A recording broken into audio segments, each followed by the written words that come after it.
Chicos, vamos a comenzar porque tengo que darles todo el estado de resultados, bueno, y un poco en respeto a los que entraron en término. Total, la vamos a grabar, así que los que se pierdan algo, digamos, después la escuchan. Yo les voy a dar hoy el estado de resultados. En el estado de resultados debemos tener algunas consideraciones especiales en el aspecto de los periodos de origen de cada una de las partidas que van a figurar en el estado de resultado. En algún momento que era, al principio, que era un poco más, no tan sofisticado el tema de la reexpresión, se decía a lo mejor que las ventas se reexpresaban desde el momento en que se efectuaban. Bueno, pero las nuevas modalidades o los nuevos avances sobre materia de reexpresión han ido viendo distintas circunstancias que se van presentando, por los cuales no todas las acreditaciones en el momento que se hacen a ventas significa que ese es el periodo de origen.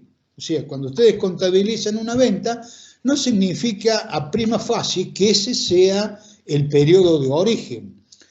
Es decir, siempre está presente, yo se los comentó Marcos también, que es muy importante esta pregunta, la preguntita esa tan simple, al ver una partida y un monto y preguntarse en moneda de qué poder adquisitivo está. Eso lo va a ayudar muchísimo en poder anticuar la partida. Porque volviendo al tema de ventas, no todas las acreditaciones a ventas marcan el periodo de origen de esa venta, porque puede haber habido un anticipo anterior que fijó precio. Puede haber habido algunas otras operaciones que se pagaron con anterioridad al devengamiento. Ustedes saben que el estado de resultado, fundamentalmente las cuentas, se van rigiendo por el devengamiento. O sea, se van contabilizando con su devengamiento. Y a veces no solamente hay que tener en cuenta eso a los efectos de la reexpresión del estado contable, sino en moneda de qué poder adquisitivo está esa cifra. Porque el pago o el cobro, según sea, puede haber sido antes del devengamiento. Yo le he sacado algunas cuestiones o algunos tipos de operaciones en el cual ustedes pueden ver que el devengamiento y la fecha puede ser algo distinto y la fecha puede ser anterior. Por ejemplo, ventas que se han realizado con anterioridad o que se recibió o se fijó el precio con anterioridad. Entonces ustedes van a acreditar la venta en un periodo, en un mes, pero ya esa venta está expresada en moneda de poder adquisitivo del momento en que les anticiparon o nos anticiparon esa venta fijándonos el precio. Entonces la moneda es de poder adquisitivo anterior, ¿no es cierto?, al devengamiento y anterior entonces la registración. El costo de las mercaderías vendidas. El costo de las mercaderías vendidas tienen distintas fechas, ¿no es cierto?, para anticuar las partidas. Tienen una existencia inicial realizada en un momento, tienen compras realizadas en otros momentos, tienen la existencia final registrada en otro momento. Entonces, ustedes van viendo, digamos que no solamente en el momento que se efectúa la operación registrada en el estado de resultado, nos marca el periodo de origen. Si quieren seguir con ese tipo de ejemplos, les puedo decir la depreciación de bienes de uso, la depreciación de intangible, en donde no tiene nada que ver la registración de la depreciación del ejercicio con respecto a la moneda de poder adquisitivo en el cual está expresada. También tienen el costo de ventas, ustedes lo estuvieron viendo los otros días con bienes de uso, el costo de venta donde tienen el precio de venta en un determinado momento, pero tienen que el costo es de un momento anterior a esa venta y por lo tanto no hay una coincidencia de la anticuación de la partida, del periodo de origen, ¿no es cierto?, entre ese resultado venta de bien de uso o resultado de venta de un intangible, en donde hay un precio de venta a un momento determinado, y hay un costo, que es el valor residual, que el valor residual es el valor de origen menos las amortizaciones acumuladas, que es de momentos anteriores. Por lo tanto, cada cuentita de estas del estado de resultado puede tener sus particularidades, algunas no, pero pueden tener sus particularidades en cuanto a poder determinar en moneda de qué poder adquisitivo está expresada la partida. Por lo tanto, siempre es conveniente, y le digo que ahí es muy difícil que ustedes se equivoquen si se hacen la pregunta en moneda de qué poder adquisitivo está. Les vuelvo a repetir lo que yo les repetía cuando les di clase. Interrúmpanme en cualquier momento cuando no entienden algo, pregúntenme todo lo que sea, ¿no es cierto? Pero pregúntenme así. Si ustedes no están satisfechos ahí con la respuesta porque se les ocurre algo en ese momento, podemos hacer un intercambio y entendernos mejor. Por eso a mí me gusta que me vayan parando, digamos, en la exposición, que no me molesta si es que alguna duda tienen. Vamos a ver ventas de bienes y servicios, la primera cuenta del estado de resultados que vamos a ver, y ahí debemos tener en cuenta dos aspectos, ¿no es cierto? Vamos a tener que tener en cuenta, darle paso, en el estado de resultado, en forma general, es lo que yo les decía, en todos los casos también deben excluirse los ajustes parciales y tener en cuenta el devengamiento pago, el que sea anterior, ¿no es cierto?, cuando se fijan precios. Y también deben excluirse los ajustes parciales, eso ya lo saben ustedes desde las normas generales de reexpresión de estados contables de la RT6, donde dice como primer punto para reexpresar la partida que se deben eliminar los sobreprecios, se deben separar o segregar los sobreprecios, y después dice que se deben eliminar los ajustes parciales. También para este estado de resultados valen y mucho esas consideraciones. Entonces, en las ventas de bienes y servicios, ustedes fíjense en que dice los anticipos que se recibieron con anterioridad y que fijaron el precio. Eso es uno de los aspectos que yo les decía. Pregúntense cuando llegan a la cuenta en moneda de qué poder adquisitivo está. Puede estar en la fecha correcta porque se devengaron y se registró, o puede ser que se registren cuando se devengan, pero la fecha en la cual está la moneda de poder adquisitivo es anterior porque se recibieron anticipo que fijaron el precio. Entonces ese es un aspecto que ustedes deben tener en cuenta. Y después la segregación de los sobreprecios. Marco también se los había remarcado, la segregación de los sobreprecios. ¿Por qué? Porque la segregación de los sobreprecios, ¿qué significaban los sobreprecios? ¿Se acuerdan? Sobre el precio. Es algo que le agregamos al precio. Es una inflación esperada, una inflación presupuestada, una inflación proyectada, cuando vendemos a plazo y le cargamos eso al precio de contado, y por lo tanto es un elemento que hace que el precio ese sea un precio futuro y no un precio presente, por lo tanto por eso hay que segregarlo. Bueno, entonces por eso, teniendo en cuenta esas consideraciones, dice, luego se reexpresan desde el momento de anticuación de la partida hasta el cierre del ejercicio. Cuando ustedes han hecho todas esas consideraciones y tienen ya determinado el periodo de anticuación de la partida, lo que van a buscar es el coeficiente de reexpresión que va a llevar esas ventas de los distintos meses hasta la fecha de cierre del estado contable. Después tenemos, digamos, el costo de la mercadería vendida, que se deben también, como les digo, excluir los ajustes parciales y excluir los sobreprecios, ¿no es cierto? Porque puede haber ajustes parciales en los bienes incorporados o en el bien de cambio incorporado o en los bienes que están en existencia, y puede también incluir como en las compras sobreprecios que nos cargan a nosotros los proveedores, como nosotros cargamos en los precios de venta cuando nosotros los hacemos a plazo.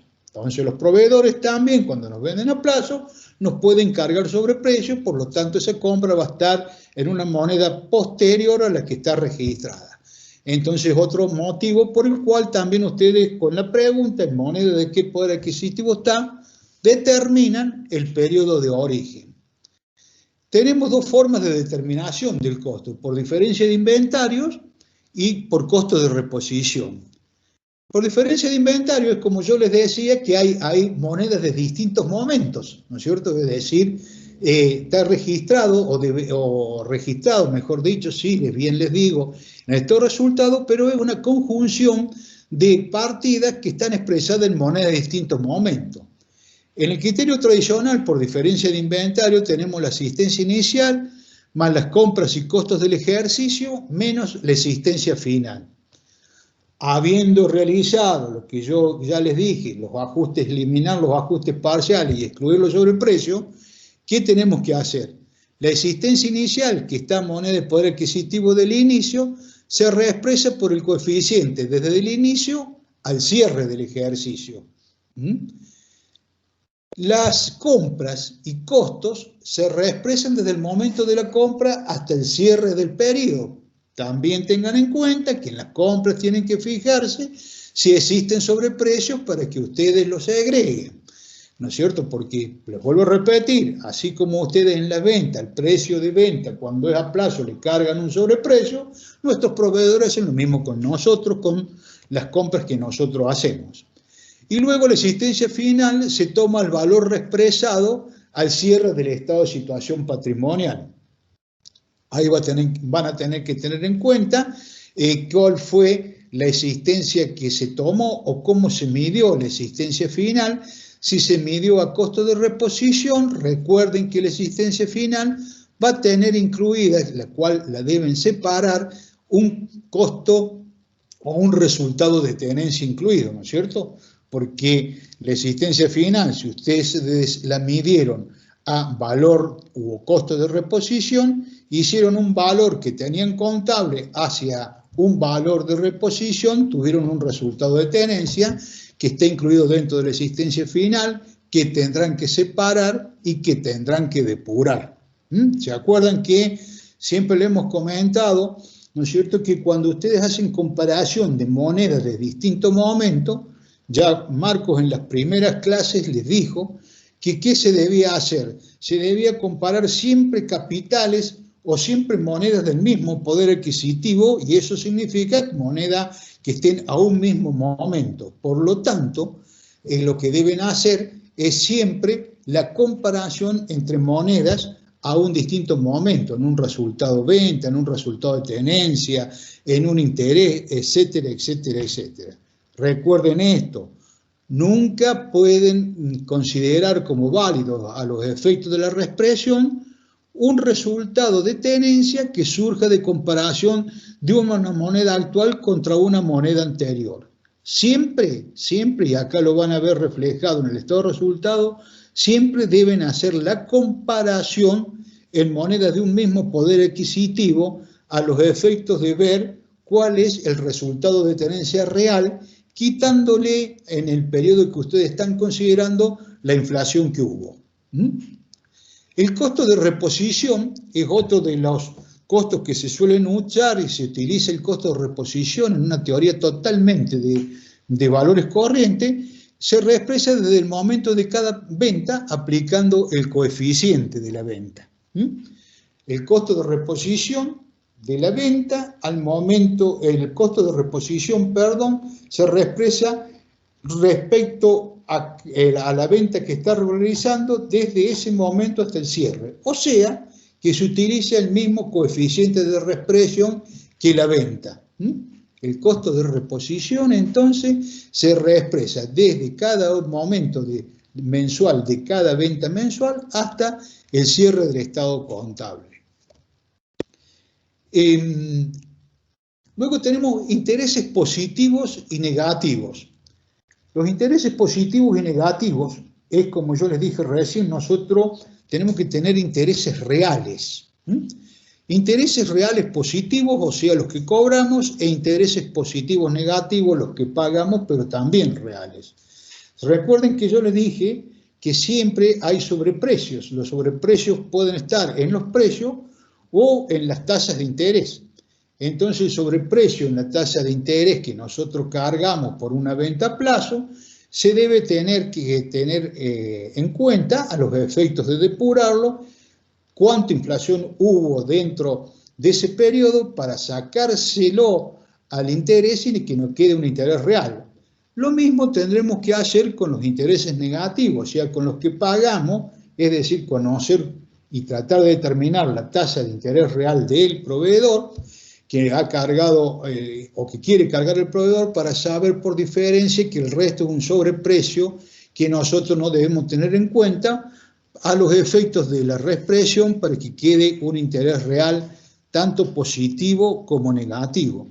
Esto es muy importante a los efectos de la determinación del interés real, ya que nos permite saber realmente lo que cobramos en concepto de intereses y lo que pagamos, porque la inflación nos puede distorsionar, digamos, esa creencia de que ganamos determinado importe por el interés que cobramos o que perdemos determinado importe por el interés que pagamos. Porque los efectos de la reexpresión, si nosotros, tanto esos intereses positivos como esos intereses negativos, en el periodo que se nos cobra, los depuramos de inflación, puede que los intereses seguramente van a cambiar. Seguramente el interés real puede ser más chico o más grande, puede ser un interés real menor o un interés real que sea mayor. Por lo tanto, puede ser que sea un interés positivo menor, o puede ser que el interés o la tasa de interés o el interés que cobramos se dé vuelta y en vez de ser positivo, lo que pensamos nosotros que era positivo, se convierte en negativo por haber calculado una tasa, un sobreprecio, digamos, chico con respecto a la inflación que realmente se produjo en ese periodo, ¿no es cierto? Entonces eso hace que la tasa de interés sea negativa, que nosotros pensamos que estamos cobrando de 100 pesos el 30% y estamos ganando 30 pesos, y en definitiva, si la inflación fue 40, indudablemente que estamos perdiendo 10 pesos, ¿no es cierto? ¿Por qué? Porque calculamos que la inflación iba a ser 30 y fue 40, en definitiva, lo que era positivo pasó a ser negativo. Si ustedes se fijan, ahí yo les he hecho un pequeño ejemplo donde tienen el capital, por eso puse un capital que puede ser, sirve para los dos lados, digamos, para el interés positivo, negativo, sirve el ejemplo. El capital es de 1.000 pesos, tenemos un plazo de 30 días, hemos cobrado un interés del 10%, y el índice al comienzo del periodo que ha sido puesto ese capital o que está a disposición ese capital, el índice es 100, y el índice al final del periodo, al final de los 30 días, es 115. Entonces vamos a ver qué ocurre acá. Tenemos un valor de origen de 1.000, el coeficiente es de 115 sobre 100, porque dijimos que el índice al final del periodo es 115 y al comienzo es 100, nos da 1,5. Entonces el capital reexpresado, llevado a moneda de poder adquisitivo de los 30 días siguientes, es de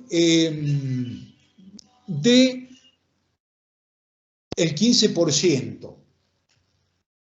Ustedes ven que el valor reexpresado les dio 1.150. Por lo tanto, si les dio 1.150, hay un interés nominal de 100, pero la inflación fue de 150.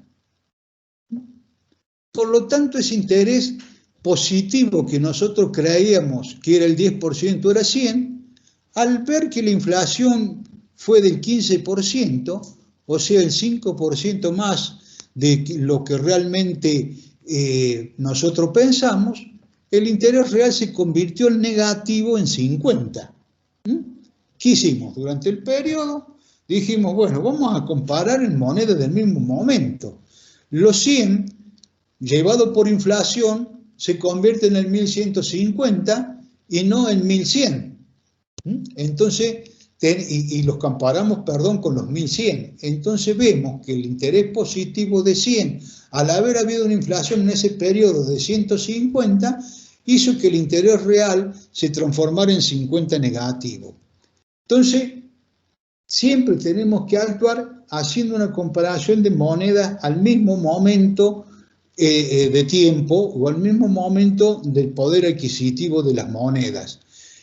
Luego dice, estos intereses reales, 50, se llevan desde el momento de su devengamiento hasta el cierre por el coeficiente respectivo. Es decir, una vez que nosotros, al interés nominal, que en este caso era 100, le sacamos la inflación, que fue de 150, que nos quede el interés real, desde ese momento, ese interés real, desde el momento ese en que se devengó ese interés real, y en este caso de 50 negativo, le aplicamos el coeficiente y lo llevamos al cierre. Si esto fuera una cuenta nosotros de créditos por venta, por ejemplo, vemos que en definitiva con el interés que le cargamos no ganamos los 100, sino que perdemos 50 porque la inflación fue 150. Entonces, vean ustedes qué importante que tiene comparar las monedas en distintos momentos para saber realmente, en concepto de intereses, lo que cobramos realmente y lo que pagamos realmente. Para ver si tenemos que hacer algún tipo de modificación sobre ese tema, sobre los planes de financiación. Tenemos que ver por qué ha ocurrido eso, es decir, tenemos que elevar la tasa a los efectos de que si nosotros queremos que la tasa de interés sea positiva, va a tener que hacerse un estudio más minucioso y más acabado para que ese sobreprecio que nosotros le ponemos supere a la inflación esperada. Y en el caso de que el interés sea excesivo por parte de los proveedores que nos cobran un interés real muy alto, depurado de inflación, tener las armas o pelearlos un poco a los efectos de luchar, digamos, por una rebaja de ese tipo de tasas. Pero siempre tenemos que hacer estas situaciones o correctivas o, digamos, de pedidos de rebaja de interés cuando sabemos realmente, digamos, cuál es el interés real, tanto el positivo como el negativo. Ahora, otra que tenemos es intereses positivos o negativos también, pero en moneda extranjera. Si ustedes leen lo que yo les he puesto, dice como el capital sobre el que están aplicados los intereses es en moneda de poder adquisitivo actualizado, es un rubro que se actualiza constantemente como consecuencia del incremento o los movimientos en su cotización, y el interés que pagamos también, ese interés es en moneda extranjera, que es lo que se reexpresan desde su devengamiento hasta el cierre.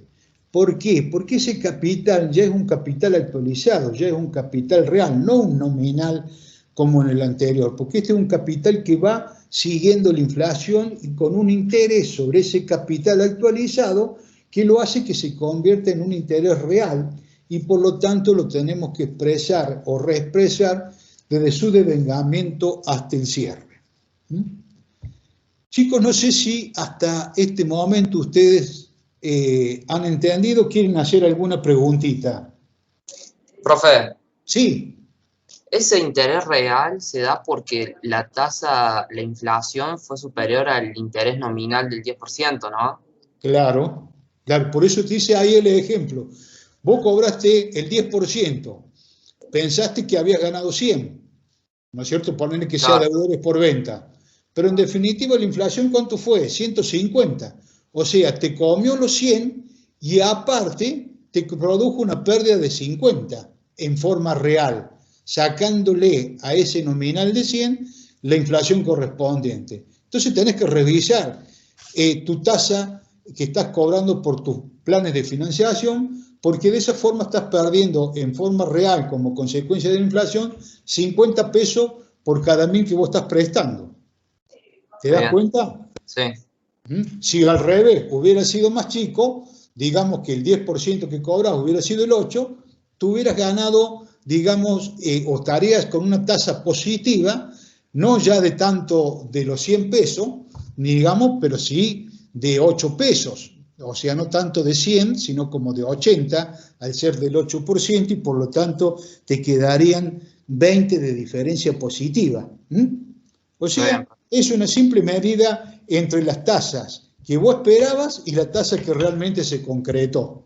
Pero te da la idea real financieramente de cómo te salió la operación de la venta y cómo te sale la operación de la compra con el interés que te dice tu proveedor. ¿Está claro? Sí, profe, gracias. Bueno.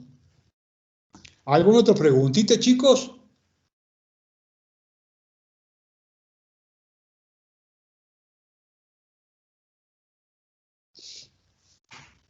Pregunten que todavía es gratis.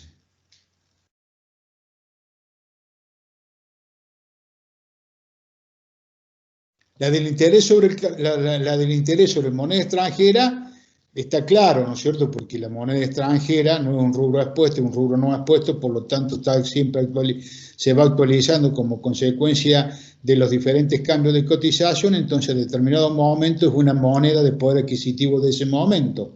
Y a su vez tiene un interés que también es en dólares, que está convertido a la cotización de ese momento. Por lo tanto, es real, digamos, el capital sobre el que está expuesto, entonces también el interés es real y va desde ese momento en que se devenga su reexpresión hasta el cierre.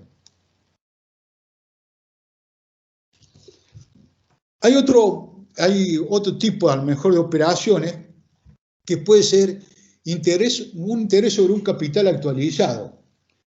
O sea que la operación la podemos descomponer, dice, de la siguiente manera. Tenemos un capital más una actualización pactada, que eso es lo que nosotros vamos a cargarle para protegernos en este tipo de operaciones, que va a ser igual a un capital actualizado ya más un interés. ¿Qué dice, cuál sería la forma para reexpresar este tipo de operaciones? Dice, en primer lugar debemos trabajar con la actualización. Vieron que ahí yo le puse en negrita capital más actualización. Esa es la actualización que nosotros hemos presupuestado, pactado en la operación a los efectos de protegernos de la inflación. Entonces, en primer lugar, debemos trabajar con la actualización dejándola real, porque es nominal, porque no sabemos durante ese periodo de que hemos hecho el préstamo o hemos trabajado con ese capital, cuál ha sido la inflación. Hemos puesto una actualización X, ¿no es cierto? Otro índice, por ejemplo, o el mismo índice, pero con distintas fechas. Entonces, es decir, sacándole, dice ahí la forma de reexpresarlo, es decir, sacándole la inflación al periodo de actualización. Luego los intereses, al estar calculados sobre un capital actualizado, o sea, una vez que nosotros depuramos la actualización y la dejamos real, se lo cargamos al capital, nos queda un capital actualizado, o sea que ya nos queda entonces un capital real, no un capital nominal como el primer capital de esa ecuación, sino que un capital más actualización real es un capital actualizado. Por lo tanto, el interés sobre ese capital actualizado lo vamos a tener que reexpresar, va a ser real, y lo vamos a tener que reexpresar por el coeficiente que va desde su devengamiento hasta el cierre.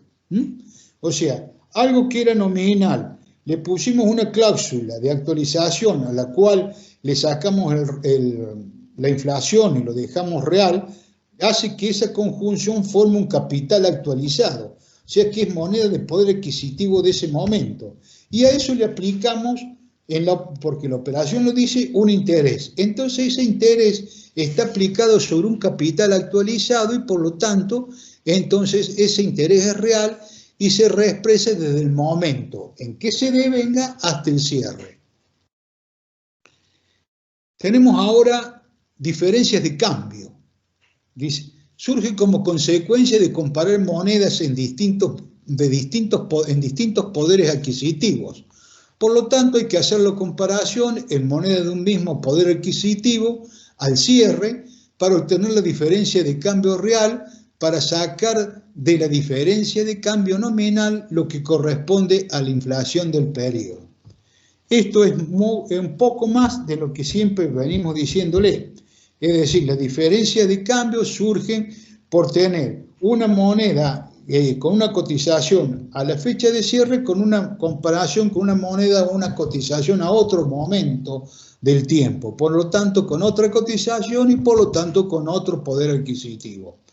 A los efectos de saber si la diferencia de cambio es real, tenemos que hacer una comparación en la cotización de la moneda, pero ambas monedas a moneda del mismo poder adquisitivo, que lógicamente lo más lógico es hacerlo a fecha de cierre. Entonces, al comparar la moneda al mismo poder adquisitivo, tenemos una diferencia de cambio real.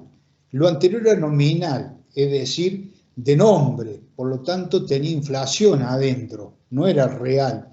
Entonces, ¿qué es lo que hicimos con esto? Comparar las monedas al mismo momento o a un momento en donde sus poderes adquisitivos son iguales, tenemos una diferencia de cambio real que, ¿qué es lo que hicimos con eso? Es decir, le quitamos a la diferencia de cambio nominal, le sacamos la parte de inflación que hubo en ese periodo a los efectos de que nos quede en el estado de resultado una diferencia de cambio real.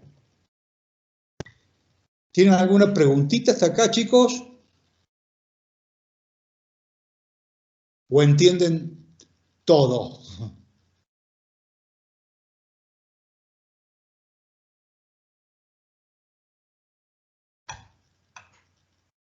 ¿Alguna pregunta?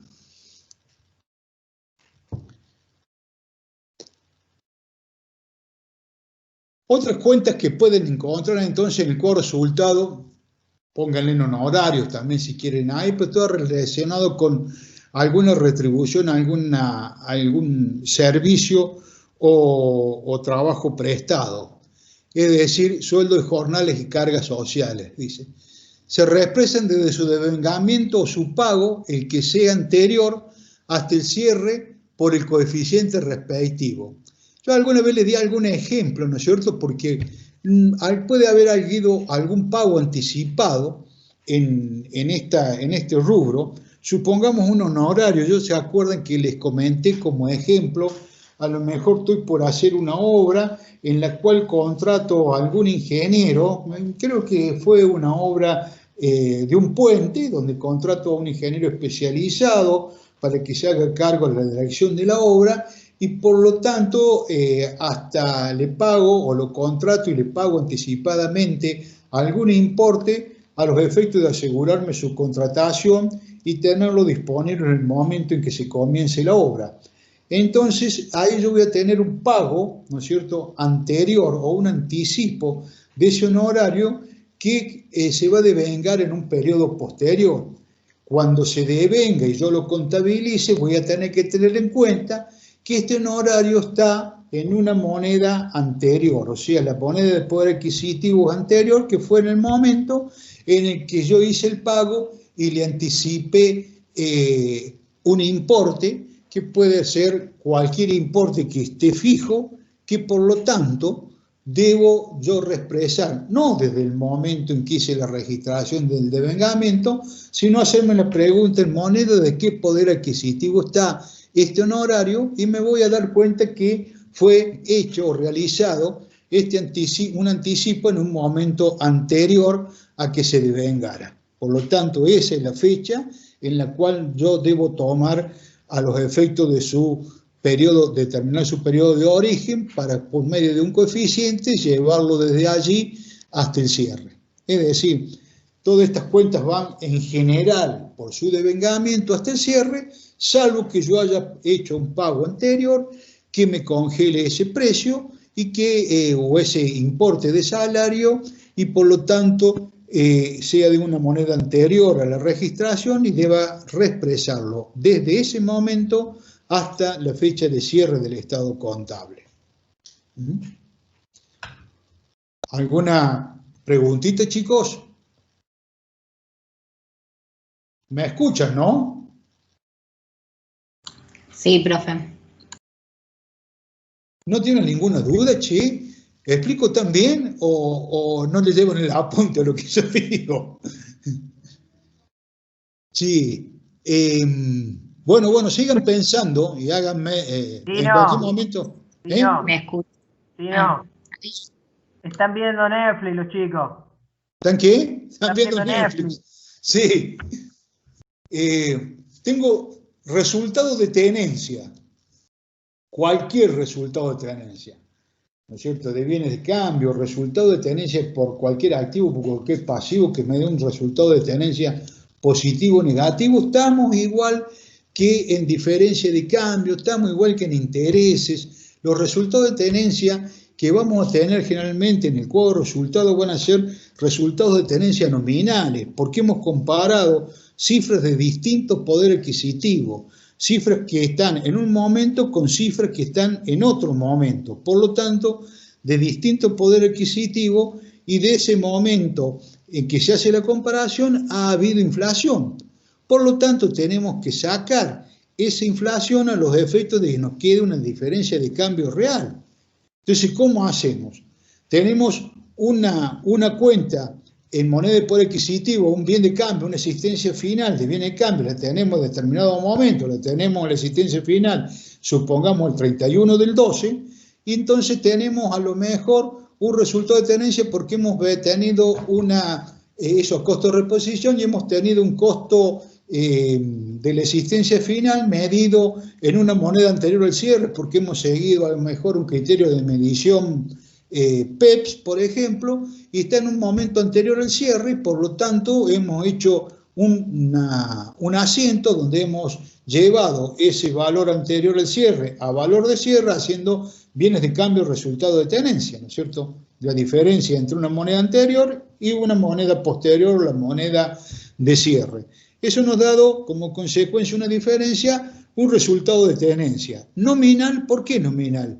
Porque en ese tiempo que se tomaron las monedas hubo dos momentos distintos en el cual en ese periodo de tiempo hubo inflación. Por lo tanto, hay que volver a hacer lo que siempre les digo, comparar esas existencias finales a monedas de poder adquisitivo real, digamos, para que tengamos un resultado de tenencia real. ¿Qué significa? Sacarle el resultado de tenencia, ese nominal, porque hemos hecho una comparación de un momento de cierre contra un momento anterior, sacar la inflación que hubo en ese periodo, a los efectos que el resultado de tenencia que nos quede en el estado de resultado sea el real. Es trabajar en muchas cuentas del estado de resultado, que yo les dije que eran como cuentas puente, es decir, que llevaban un valor anterior al cierre a un valor del cierre.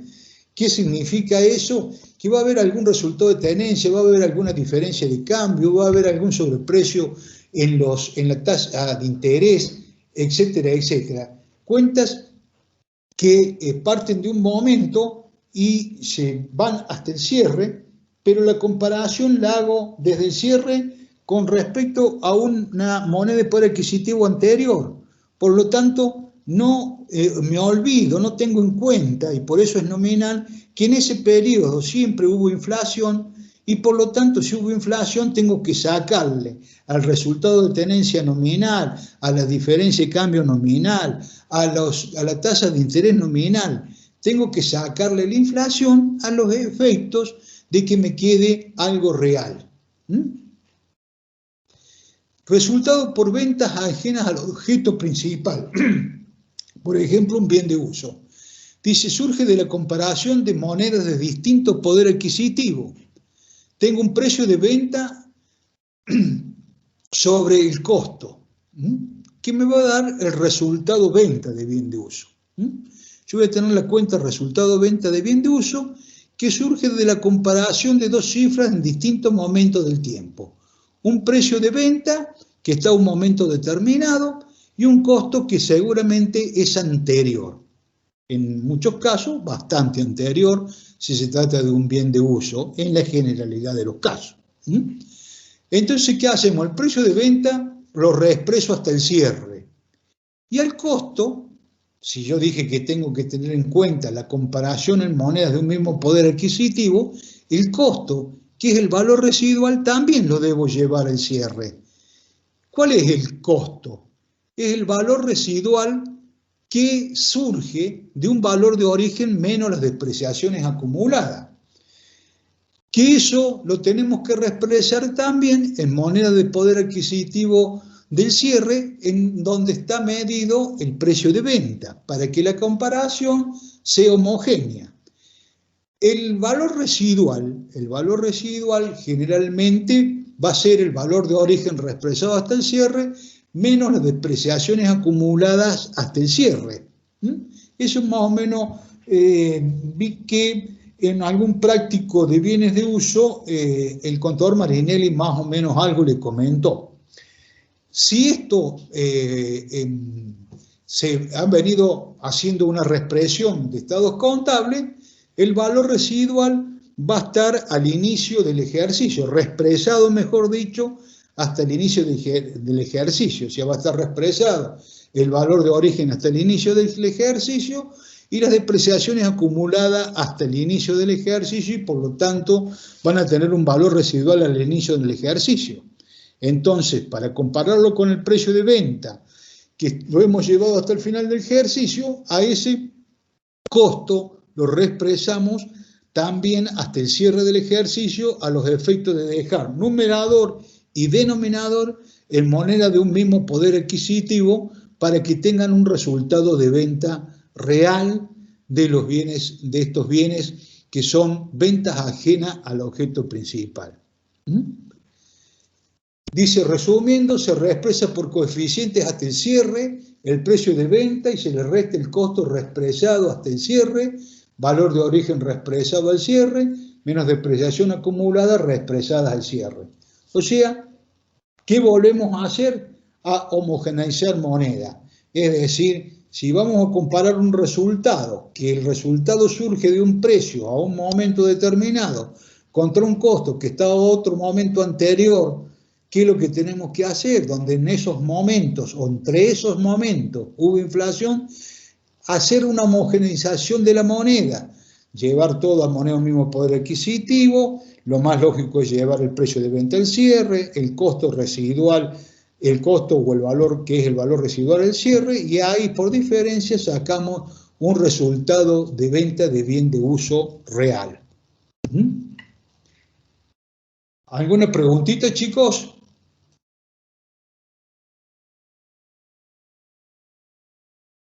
Bueno, y ahí también tengo depreciaciones. ¿Se acuerdan que yo dije al principio que son, hay una serie de cuentas en el estado de resultado que no coincide el periodo de origen, digamos, con la registración, el periodo de origen con la registración. La registración está en un momento y la moneda en la cual está esa registración es de moneda de un poder adquisitivo distinto. ¿Se acuerdan también? Ustedes lo vieron con el contador Marinelli, que las depreciaciones se aplican o se reexpresan aplicando el porcentaje de depreciación al valor de origen reexpresado al cierre. Es decir, la depreciación es una parte del valor original para un periodo. La amortización acumulada es una parte más grande de ese bien de uso de varios o de más de un periodo. Entonces, por lo tanto, siempre son una parte del bien que están regularizando, tanto la depreciación como la depreciación acumulada. Entonces son un porcentaje de ese bien de uso reexpresado.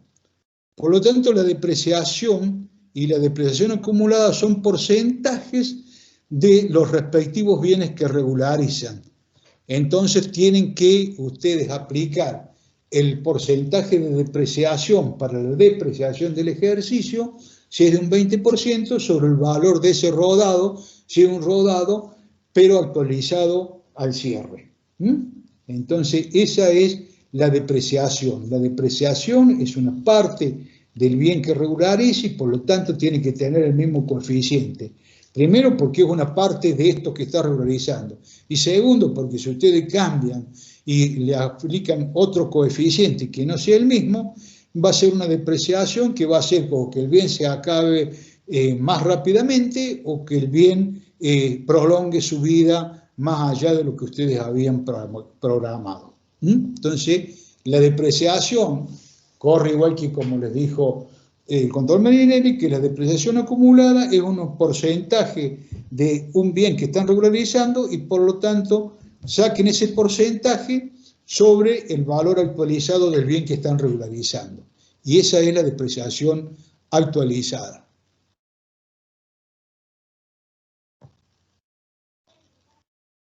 ¿Alguna otra preguntita, chicos? Bueno, este es muy similar al resultado por ventas de bienes ajenos a la actividad principal. Es el resultado por baja de activos. No es por venta, ya es por baja. Se reexpresa, por eso se reexpresa idem en el ejercicio anterior sin precio de venta. En el ejemplo anterior era precio de venta menos el valor residual da el resultado de venta. Esto, como es una baja, no tiene precio de venta, es simplemente que se le da una baja porque por rotura, por desuso, por lo que sea, es una baja. Y una baja se da contablemente por el valor residual. Entonces, por lo tanto, tendrán que ajustar hasta el cierre el valor residual de este bien para dejarlo en moneda de poder adquisitivo de cierre. Se reexpresa el costo desde su momento de origen o del final del ejercicio anterior, si ya vinieron haciendo reexpresiones, y si ya se hizo el año pasado, se hizo la reexpresión, el valor residual ahí lo deberán reexpresar por un año, ¿cierto? Y si no, es el valor de origen menos la amortización acumulada, es el valor residual que lo deben llevar por coeficiente al cierre del ejercicio a los efectos de que le quede en moneda de poder adquisitivo de cierre. Es similar a lo que le dije con resultado venta, nada más que sin el precio de venta. Y por último, tenemos ajuste de ejercicios anteriores, que dice, según los rubros que dan motivo a esta cuenta, se dividen en monetarios, que generan RECPAM, por ejemplo, un impuesto mal calculado en defecto o en exceso, y en no monetarios no generan RECPAM, por ejemplo, cambio de mediciones de bienes de cambio. ¿Se acuerdan que los ajustes de ejercicio anteriores los ponemos acá, pero es una cuenta que va regularizando los resultados no asignados al inicio? Pero según los rubros que regularizan, va a ser la forma en que nosotros lo vamos a reexpresar. Dijimos monetario, generan RECPAM, que es un impuesto, por ejemplo, mal calculado en defecto o en exceso. Si calculamos de más o calculamos de menos, nos damos cuenta en este ejercicio y corresponde a algo que se devengó en el ejercicio anterior. Por lo tanto, en el ejercicio anterior no tuvimos en cuenta un pasivo que era monetario, porque era un pasivo por impuesto, por ejemplo, si lo calculamos en menor de lo que debía ser, en menos de lo que debía ser, y por lo tanto eso nos iba a generar un pasivo y por lo tanto nos iba a generar en el ejercicio anterior, si lo hubiéramos hecho, un RECPAM positivo. Cuando es monetario se trata de bienes de cambio, un criterio de medición de bienes de cambio solamente no va a tocar y no va a producir ningún efecto sobre el RECPAM. ¿Qué pasa sobre uno y sobre otro? Dice, los primeros, o sea, los que generan un RECPAM, se reexpresan desde el devengamiento del rubro hasta el cierre del ejercicio actual. O sea, si el devengamiento de ese impuesto que nosotros hemos calculado mal se hace en octubre del año pasado, se produjo en octubre del año pasado y nos damos cuenta ahora, es decir, ¿qué es lo que tendríamos que hacer para no perder de vista el periodo de origen? ¿No es cierto? Que el periodo de origen es el hecho generador, digamos, o de dónde empieza a contarse a los efectos de calcular el RECPAM. Fue en octubre del año pasado. Entonces, digamos, pero eso nos generó un RECPAM si lo hubiéramos contabilizado, no hubiéramos contabilizado porque hubiera sido un impuesto a pagar y que era un pasivo monetario. Por lo tanto, eso lo tenemos que tener en cuenta ahora cuando está en ajuste de ejercicio anterior y debemos hacer la reexpresión. Para no perder de vista el sentido del periodo de origen, vamos a reexpresarlo desde octubre, supongamos, hasta diciembre de este año. y vamos a buscar los dos, o sea, lo que debería haber sido el impuesto y lo que realmente el impuesto fue, y de esa forma tenemos la diferencia esta que está en ajustes de ejercicio anteriores. Pero ¿qué pasa? Yo les dije que hay una parte que es un RECPAM que nosotros no debemos mezclar con este ejercicio porque es un RECPAM del ejercicio anterior, ¿no es cierto? O sea que tenemos que a todo ese RECPAM que nosotros consideramos, al considerar un coeficiente que va desde octubre del año pasado hasta diciembre de este año, tenemos que considerar que desde octubre, ¿cuál es el RECPAM que generó esa cuenta desde octubre a enero o a diciembre del año anterior? Octubre a diciembre del año anterior. Porque eso corresponde al año anterior, porque fue un RECPAM que si nosotros lo hubiéramos tenido en cuenta y correctamente registrada la cuenta, nos hubiera generado un impuesto a pagar. Entonces, nos hubiera generado un RECPAM. Entonces, ese RECPAM es del ejercicio pasado.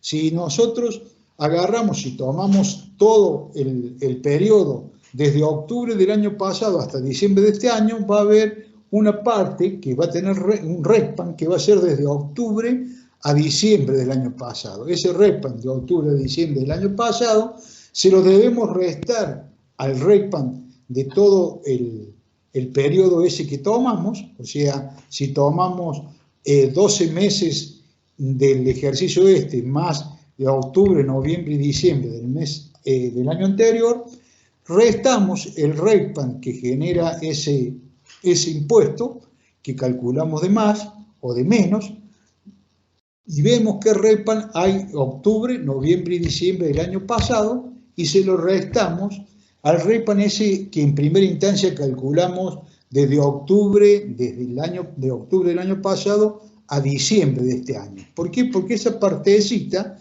de RECPAM corresponde al RECPAM del año anterior. Por lo tanto, ¿no es cierto?, nos va a quedar de esa forma el RECPAM que corresponde a este ejercicio. En definitiva, matemáticamente y en la práctica, es ajustarlo por un año, diciembre contra diciembre. Es decir, si ustedes leen bibliografía al respecto, no se dice directamente eso, digamos que se reexpresa diciembre contra diciembre porque se va a desvirtuar el tema de cuál es el periodo de origen de la partida, porque si lo ajusta en diciembre, con diciembre contra diciembre, se supone que el hecho generador está en diciembre y el hecho generador fue de octubre del año pasado, porque ahí fue donde se devengó el impuesto, etcétera, etcétera. Entonces, matemáticamente va a dar igual, Y la explicación lógica es que ese pedacito que corresponde al año pasado se lo debemos restar a ese RECPAM grande o más grande que tuvimos al principio, de decir, desde que se devengó en el año pasado hasta el cierre de este ejercicio, a ese RECPAM grande le restamos esa partecita que corresponde al ejercicio anterior. Y cuando no afecta el RECPAM, que son rubros, digamos, como bienes de cambio, por ejemplo, que son no expuestos, que no generan RECPAM, se saca la diferencia de un criterio de medición que se utilizó por las reglas que se expresan bienes de cambio. Por ejemplo, si estamos en precios promedio, precio primero entrado, primero salido, o último entrado, y lo cambiamos a último entrado, primero salido, reexpresamos, ¿no es cierto?, o reconstituimos esa diferencia aplicando... ¿Sí? Salgo un ratito y vuelvo.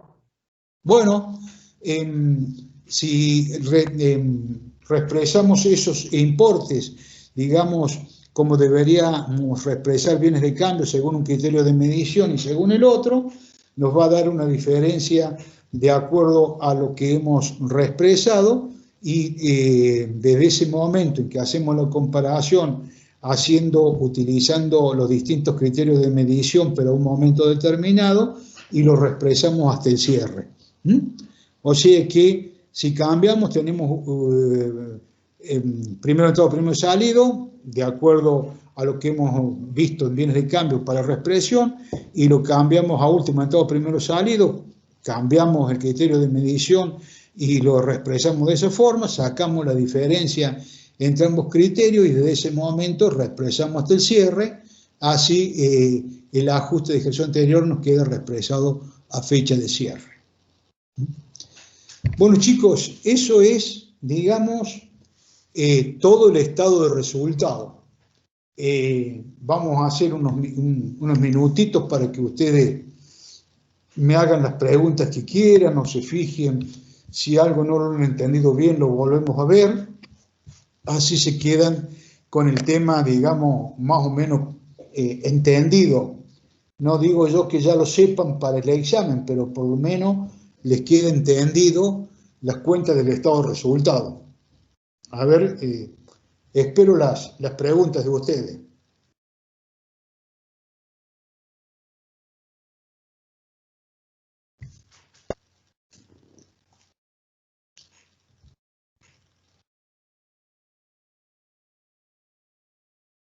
No se pusieron a ver televisión, ¿no? Ustedes, ¿no?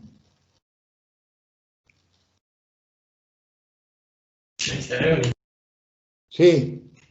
No, profe. Hay una consulta en el chat, profe. O si no, cuéntame el final. En el chat una compañera pregunta si va a poder subir el Power este. Sí, todo está grabado, ¿eh? Todas las clases, Marcos o Marinelli las graban. Y la chica, ¿por qué no se anima a preguntar ella? Si total no la veo yo. ¿Está respondida la pregunta?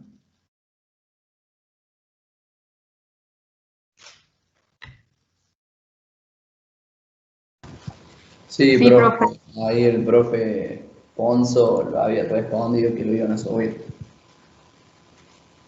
Sí. Sí, todo lo van a tener, chicos, todo lo van a tener, así que por eso no se preocupen. Por eso yo digo que lo interesante de esto es que anímense a preguntarme, pregúntenme lo que sea. Yo siempre les comento que siempre algo les deja las preguntas, siempre algo.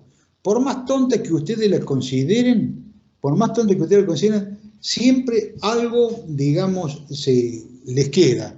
O porque uno hace una acotación sobre otra cosa y que dicen, eso no me había dado cuenta, o por lo que sea.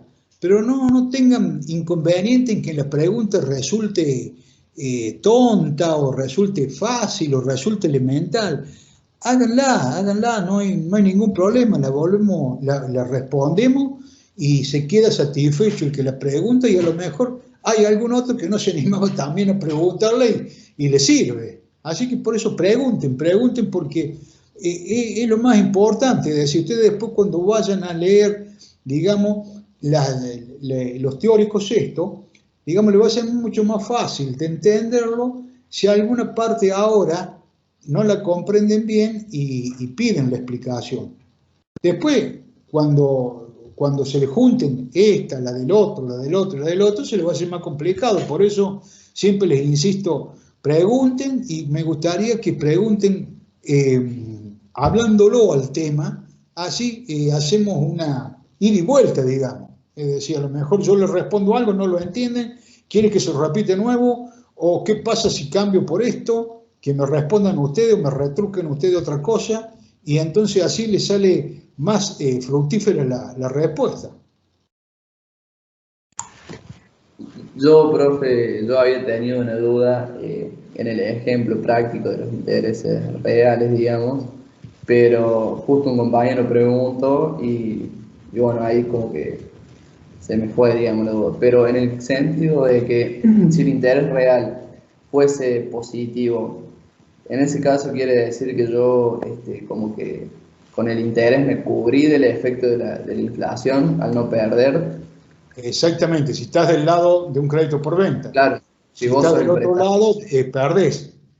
Pero vos siempre tenés que tener en cuenta que, digamos, los sobreprecios, siempre se dice, bueno, en bibliografía vas a ver que los sobreprecios están en los precios de venta y en las tasas de inflación. O sea, cuando la operación no es de contado, cuando la operación requiere un tiempo para su cancelación y en ese tiempo hay inflación, vos al precio o a la tasa real que querías ponerle, que querías o que pensabas que era lógico para una operación cargar determinada tasa de interés, con la sobreprecio vos le cargas una inflación a esa tasa o a ese precio, algo esperado, algo esperado.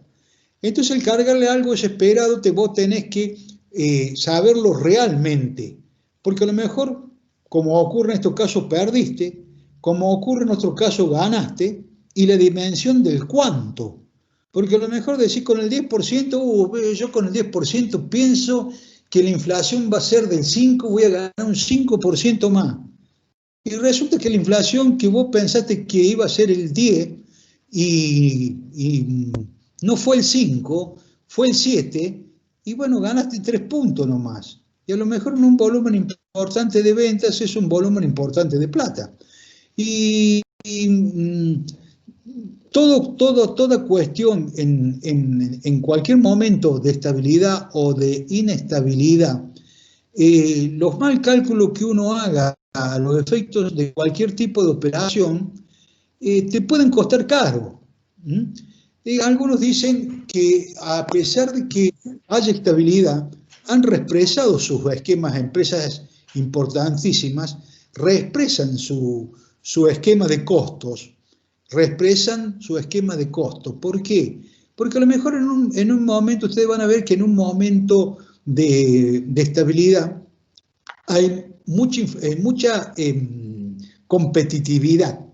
Entonces a lo mejor un medio punto en un costo que se trasladado al precio se transforma en un punto o 2 puntos, es importantísimo para no salir del mercado por un precio que la competencia tiene más bajo.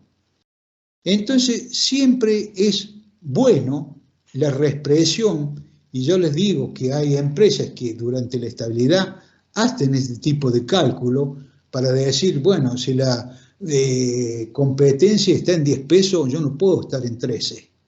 Yo tengo que estar en 10 o en 9 para pelearle por el mismo precio o para ganarle un poco de mercado con un peso más abajo. Entonces, en esto también, en esta época, digamos, el problema es más que de competitividad, es financiero. Es decir, si yo me he cubierto bien contra la inflación o no, y si yo creo que estoy pagando al proveedor esta tasa y que es positiva o no, o el proveedor también se quedó corto y a mí me conviene porque yo le estoy ganando porque la inflación me está cobrando menos que la inflación de interés. Todas estas cuestiones financieras son importantes. Importante sacarle lo que ustedes han presupuestado, porque han presupuestado, han proyectado, han pensado, pero no es lo que ocurre.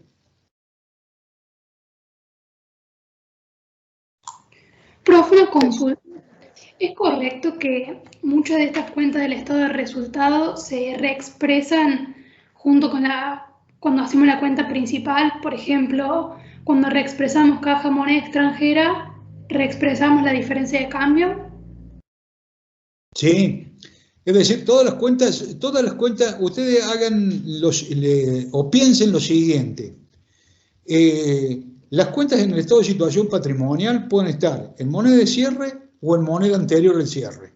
¿Está? Si está en moneda anterior al cierre, la llevan al cierre. La reexpresan no como criterio de medición, sino como criterio de reexpresión. Es decir, tengo una acción valuada al momento que la compré hace 4 meses y tengo la acción que la evalúo a este mes. Ahí, a la fecha de cierre, ahí tengo un resultado de tenencia por cambio de cotizaciones. Entonces, ahí te voy a tener un resultado de tenencia de acciones, un resultado de tenencia de acciones nominal y por lo tanto tengo que sacar el real. Pero va a ocurrir en un montón de cuentas que ya van a estar al cierre Porque contablemente vos ya tenés un resultado de tenencia y ese resultado de tenencia lo tenés que sacar real. Por lo tanto, en la cuenta resultado de tenencia que te va a aparecer en el juego de resultados está nominal y tenés que sacarle el real. Es según, digamos, las monedas que estás comparando. Cuando vos tenés la tasa de interés, acordate siempre que en las ventas a plazo, en las compras a plazo, donde no hay operación de contado, siempre algo puede haber para que vos analices la cuenta, la depures y veas cuál es el monto realmente que tenés que reexpresar y en moneda de qué poder está. Por eso dice excluir ajustes parciales, porque en algún tiempo se activaban ajustes parciales. Por eso está el tema de eliminar el ajuste parcial. Algunas veces se activaban diferencias de cambio. Algunas veces a algunos bienes del activo se le activaban intereses cuando no correspondía. Los intereses se pueden activar para bienes de cambio de largo proceso productivo, pero no para otra cosa. Pero a veces se permitía la activación o había activaciones de gasto financiero en algunos activos que no estaba permitido y por lo tanto es un concepto de eliminación porque estás cargándole al valor original una inflación que luego si vos la reexpresas, volvés a reexpresar algo que ya tiene un poquito ya de reexpresión, porque le has cargado una activación de una diferencia de cambio o le has activado algún concepto para cubrirte de la inflación. Entonces vos tenés que analizar siempre las cuentas, que yo dije que hay cuentas puentes que contablemente aparecen, que llevan un valor contable anterior al cierre a un valor de cierre, que es un resultado de tenencia que va a ser siempre nominal. Y hay otras cuentas que las tenés que depurar directamente en el juego de resultados por su falta de comparación en moneda homogénea. No sé si entendiste, está claro lo que yo te dije. Sí, profe, me quedó claro. Gracias.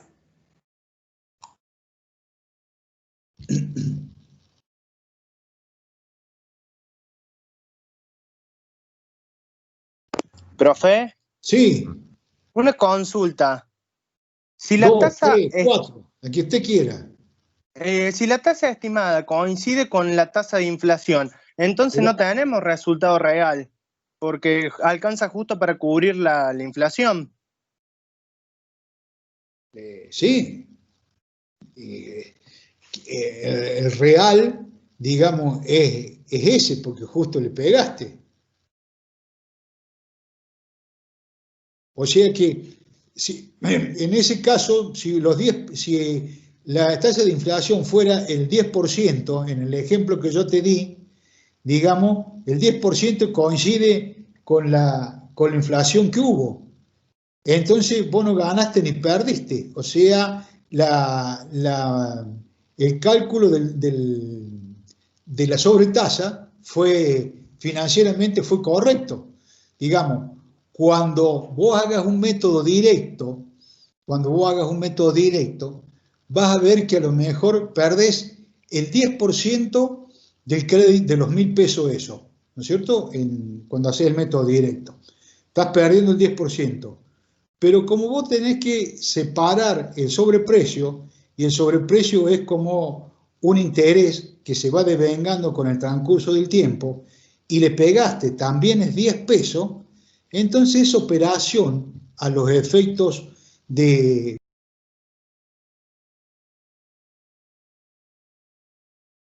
porque perdés 10 pesos por la exposición de ese rubro expuesto. Pero a su vez ganás 10 pesos porque vos ya se los cobraste y se los cargaste al precio. Por lo tanto, quedaste en forma neutra. Porque no ganaste financieramente ni perdiste. O sea, el interés ese fue, fue real. ¿Entendiste? Sí, profe, gracias. Por eso decís cuando en vez del 10 fue el 8, perdés 2. ¿No es cierto? Porque la inflación, mejor dicho, cuando fue el 8 y cobraste el 10, ganaste 2. Cuando fue 12, perdiste 2. Y cuando fue 10 saliste hecho porque le pegaste justo.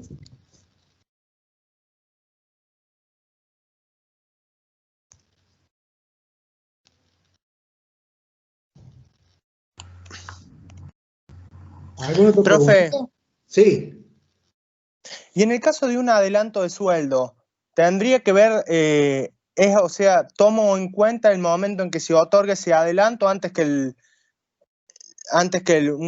el devengamiento de sueldo, ¿o no, profe? Sí, sí, sí. Yo le dije, tiene que tener en cuenta, siempre hágase a eso que usted, pregúntese usted mismo, ¿en moneda de qué poder adquisitivo está? ¿En moneda de qué poder adquisitivo está si usted lo pagó, dice antes, que se devengó? ¿En moneda de qué poder adquisitivo está? Contéstela usted. Si se devengaba en marzo y se lo pagó en enero, ¿en moneda de qué poder adquisitivo está? ¿No está en moneda de enero, profe? Que es cuando se paga. Claro. Por eso Claro, dice aplico la el misma regla devengamiento que para los gastos. el pago que fijó precio el que sea anterior. Siempre el que sea anterior. Si usted tiene una venta y una venta la hizo en marzo, pero alguien en febrero se la anticipó, le dio la plata y le fijó totalmente la operación. ¿Usted cuándo la registra? La registra en marzo, porque recién ahí usted hace la entrega del bien. Pero la plata la recibió ¿cuándo? En febrero. Por lo tanto, esa venta que está registrada en marzo tiene poder adquisitivo de febrero, porque en febrero usted le recibió la plata y le fijó el precio. O sea que la registración es una cosa y la moneda de poder adquisitivo es otra. Usted, como yo les decía, el del puente, por ejemplo, sabe que hay escasez sigo con el mismo caso, de ingenieros para una determinada obra, que no hay muchos que conocen el tema. Encuentra uno, para que no se lo roben la competencia o lo que sea, usted le dice, yo te contrato, la obra va a empezar de acá a 4 meses y yo te pago los 2 primeros meses. Cuando se devengan los 2 primeros meses, que va a ser a los 6 meses, porque usted lo contrató 4 meses antes, ¿no es cierto? Y ahí le pago, ¿en plata de cuánto va a ser? De 6 meses antes, por más que se devenguen en aquellos meses. ¿Por qué? Porque usted le pagó y le fijó el honorario, es decir, te voy a pagar 1.000 pesos por mes, te doy 2.000 pesos, te doy 2 meses, te doy julio y agosto, pero te los doy ahora en junio, o te los doy ahora en marzo. Entonces, ¿plata de cuándo es? De marzo, por más que se devengan en julio y agosto sus honorarios. ¿Está? Vos tenés que hacerte siempre la pregunta en moneda de qué poder adquisitivo está cuando tenés la duda. Si vos sabés que las ventas no recibiste nunca, no es costumbre de la empresa recibir un anticipo que fije en precio, y bueno, no vas a ponerte a revisar cada una de las ventas porque sabés que no se hace así. Pero cuando se recibe un anticipo que fija en precio o es costumbre de la empresa, vos tenés que fijarte si la venta no ha sido, o la fijación de precio no ha sido anterior. Si vos no acostumbras a anticipar salarios, los salarios van a estar reexpresados desde el momento de su devengamiento. Ahora, si es costumbre, porque dada la circunstancia del mercado laboral donde vos estás, anticipar para fijar algún honorario o algún sueldo por X motivo, y bueno, es plata del momento en que lo anticipaste o que lo fijaste.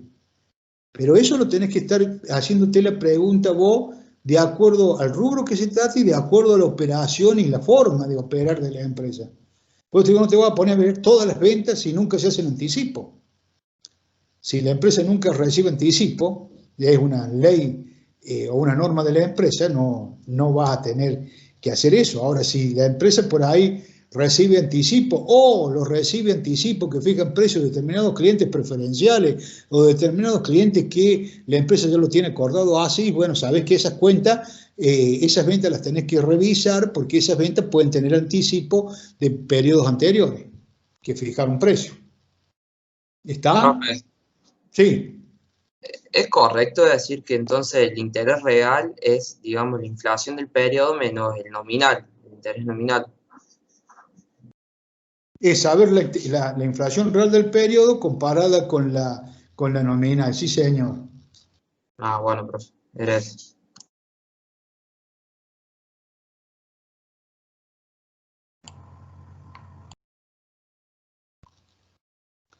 ¿Alguna otra preguntita?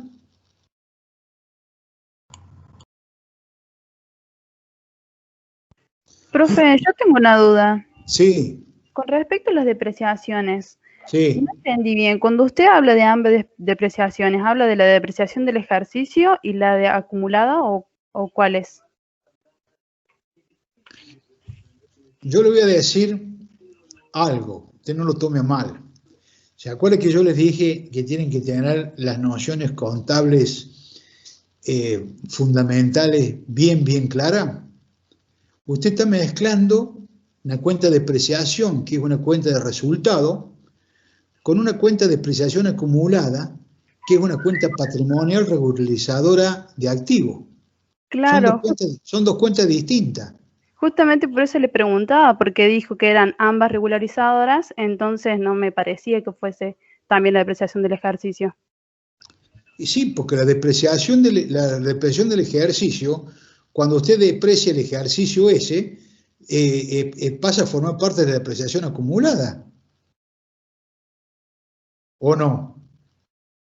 Si usted deprecia 3 años y está en el tercer año, hay una depreciación en el primer año, una depreciación en el segundo y una en el tercero.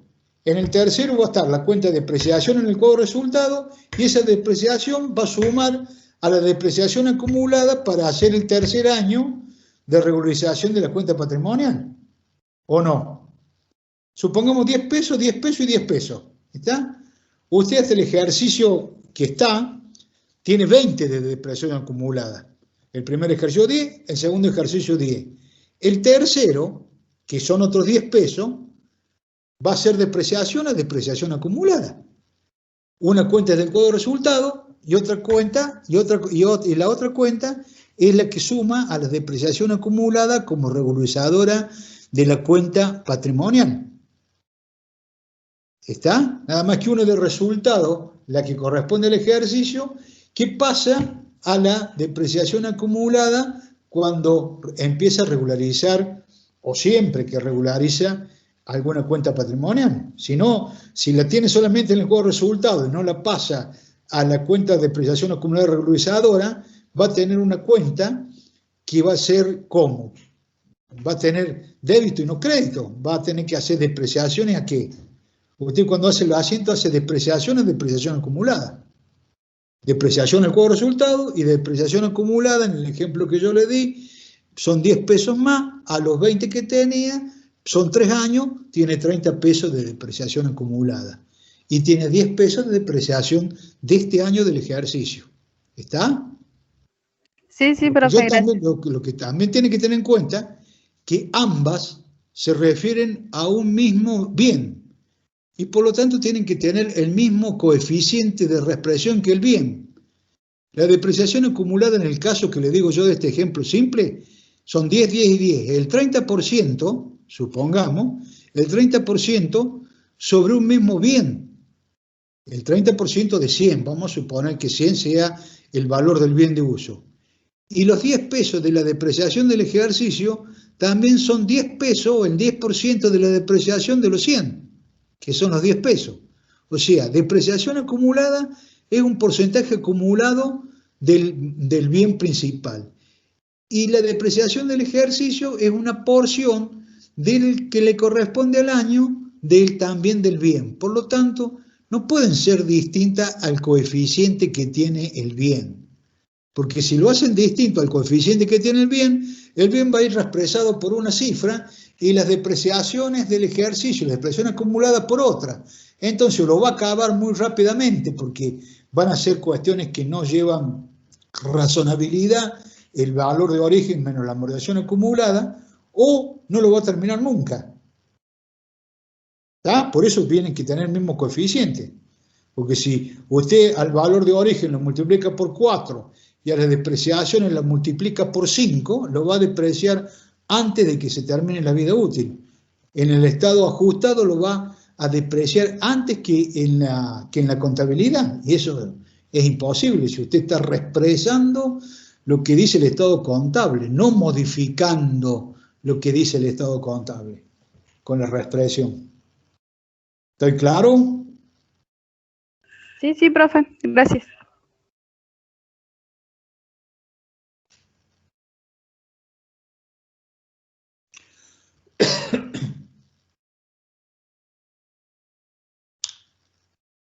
¿Alguna otra preguntita, chicos? Pregunten, pregunten.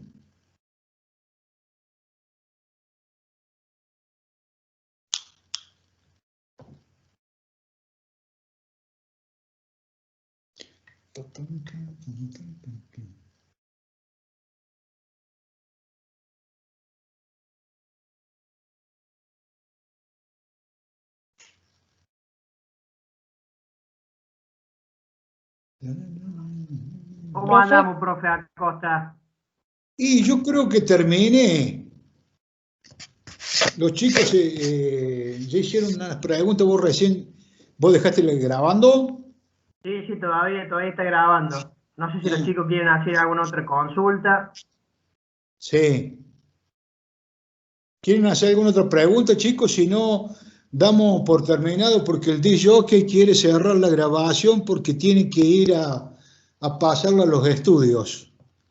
Sí, en realidad me urge ver el partido del Club Atlético River Plate. Bien, Marcos. Bien, Ponzo. No hay que perder tiempo. O hacemos preguntas o vemos el partido. Recuerden, chicos, que mañana tenemos clase 18 horas, empezamos práctico de estado de resultados. Bueno, chicos, entonces cerramos si no tienen preguntas. Bueno, entonces, chicos. Muchas gracias.